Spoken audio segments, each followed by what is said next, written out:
The 5th of August, the day will forever be remembered in history for monumental decisions. It was on this day last year when India abrogated Article 370 in the erstwhile state of Jammu and Kashmir. It took everyone by surprise. Some celebrated it as the correction of historical blunders. Others criticized it, calling it the end of political rights of Kashmiris. Today is the first anniversary of this historic decision. What has been gained and what lost in the year that went by? Have the prophecies of a doomsday scenario come true? Has the development which the government of India promised truly been delivered? Tonight, we shall try to answer these questions. First things first, 1 year is too short to judge the outcome of such a big political decision. We can't do a bean count of welfare projects and development in just 1 year to determine how successful the move has been. When long pending decisions finally see the light of day, there are several teething troubles. But good or bad, the changes in Kashmir are quite significant. Why don't we start with corruption? New Delhi has given top priority to eliminate corruption in Kashmir. The Anti-Corruption Bureau of India has unearthed several large-scale financial scams in the last 1 year. The headline on your screen may be a few months old. But these headlines are a testimony to how high-profile corruption cases have been revived and are being investigated in Kashmir.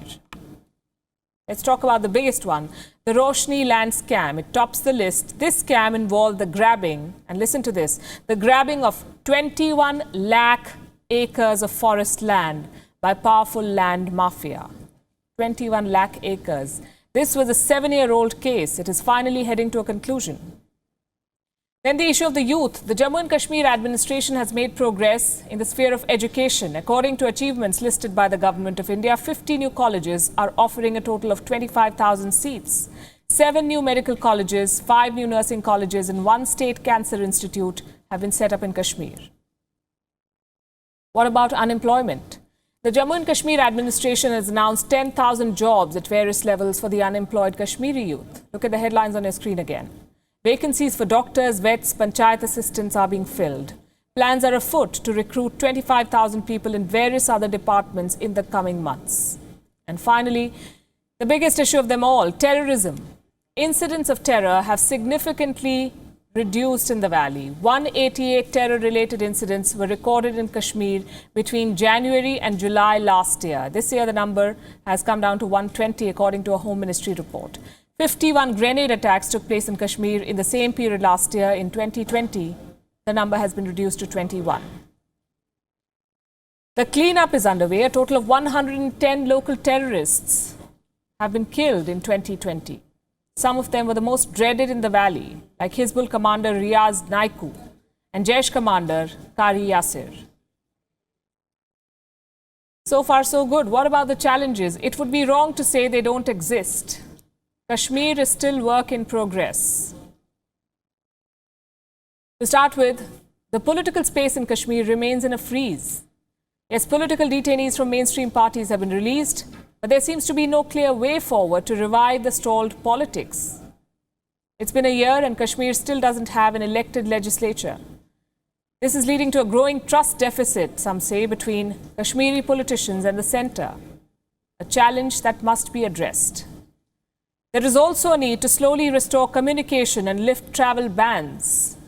The lack of high-speed internet during the pandemic has been a subject of debate.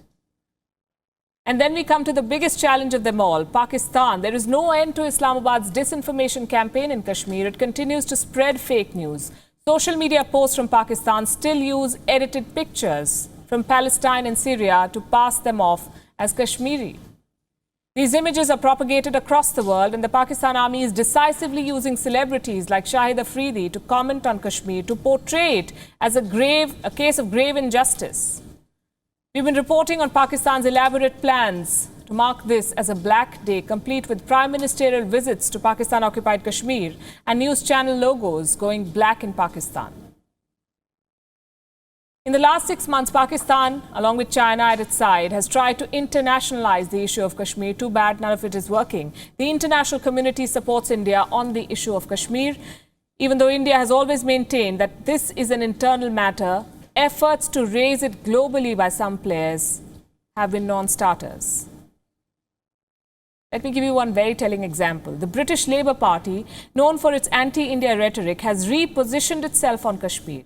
The new leader of the party, Sharma, has said this on record. After years of siding with Pakistan's narrative on Kashmir, the Labour Party has finally course-corrected and has accepted that Kashmir is indeed a bilateral issue. That's not all. Pakistan's repeated attempts to involve the United Nations and the Arab world have failed. Almost every country, with the exception of China, Turkey and Malaysia, has distanced itself from any resolution that Pakistan tries to push. So 1 year down the line, Article 370 is history. It's gone from the daily conversations of Kashmiris. It only lingers in the minds of political power brokers and rogue nations like Pakistan.